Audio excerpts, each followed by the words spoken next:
Let me say something that might surprise you.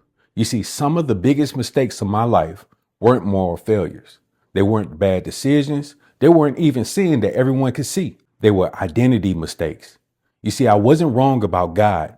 I wasn't wrong about church or my faith. I was wrong about who I was. And every season that I lived confused, exhausted, or stuck traced back to one thing. You see, I was living out an identity God never gave me.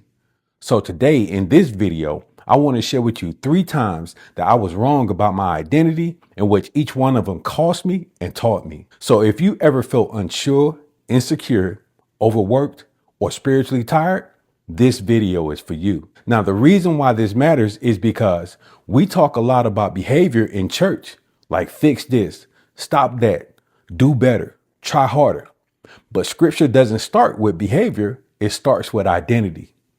Because who you believe you are always determine how you live. So let me take you back to 3 moments where I was absolutely wrong about who I was and the price that I paid for each of them. Now, here's what I didn't understand back then. That scripture says that we weren't given a spirit of slavery, but a spirit of adaption. In other words, God never intended for me to live driven by fear, pressure, or performance. You see, I wasn't a servant trying to earn love. I was a son learning how to live from it. But I didn't live like that.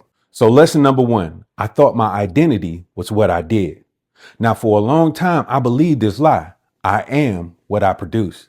If I was effective, I felt valuable. If I was needed, I felt important. If I was busy, I felt secure. You see, I didn't say it out loud, but I lived like this. If I stopped producing, I disappeared. So I overworked, overcommitted, overextended. You see, I didn't know how to rest without guilt because rest felt like losing worth. But here's the problem. When your identity is tied to what you do, failure feels fatal and success is never enough because there's always another goal, another expectation, another standard to meet. And eventually I learned this the hard way, that God never called me to be a human doing. He called me to be a human being. He called me to be his son before I ever preached, before I ever led, before I ever succeeded. You see, I wasn't valuable because I produced. I produced because I was already valuable. So lesson number 1, if your identity is in what you do, burnout is inevitable. So lesson number 2, I thought my identity was what I've been through.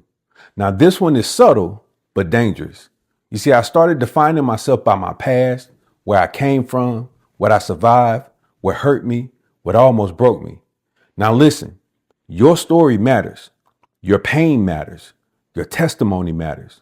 But here's where I went wrong. I let my pain explain me instead of letting God redeem me. You see, I started seeing myself through the lens of damage instead of destiny. I didn't say I'm broken, but I lived guarded, hesitant, and small. I let old wounds set new limits. And here's the truth that God had to confront me with. Your past informs you, but it was never meant to define you. You see, you're not the worst thing that happened to you. You're not the season that almost destroyed you. You're not the label that someone put on you while they were hurting too. You see, healing didn't begin when the pain disappeared. Healing began when I stopped letting the pain name me. So lesson number 2, your history explains where you've been, but not where you are. So lesson number 3, I thought my identity was what people expected.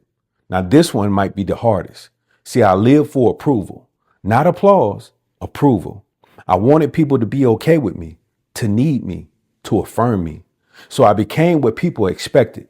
Strong when I was tired, available when I was empty, agreeable when I was conflicted. I confused being liked with being called. But here's where it cost me. See, when you live for approval, you'll betray your conviction. You'll say yes when God said no. You'll stay silent when God said speak. You'll shrink to stay accepted. And eventually, I realized something painful. You can be loved by everyone and still be misaligned with God. See, Jesus was clear about who he was, and not everyone liked him, but he was never confused. You see, I had to learn this, that it's better to be clear and misunderstood than approved and disobedient. So here's lesson number 3. If people define you, they'll also control you. Now, let me leave you with this. You see, every wrong identity I lived under produced the same fruit: pressure, fear, fatigue. But when my identity got settled, peace followed. Not because life got easier, but because I knew who I was. So let me ask you these few questions.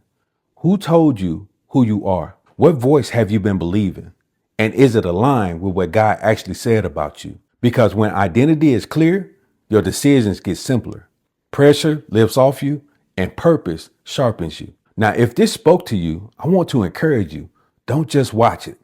Reflect, pray, and reset. And if you want more content like this, real faith, real life, and growth, make sure you subscribe to the channel and share this with someone who possibly needs it.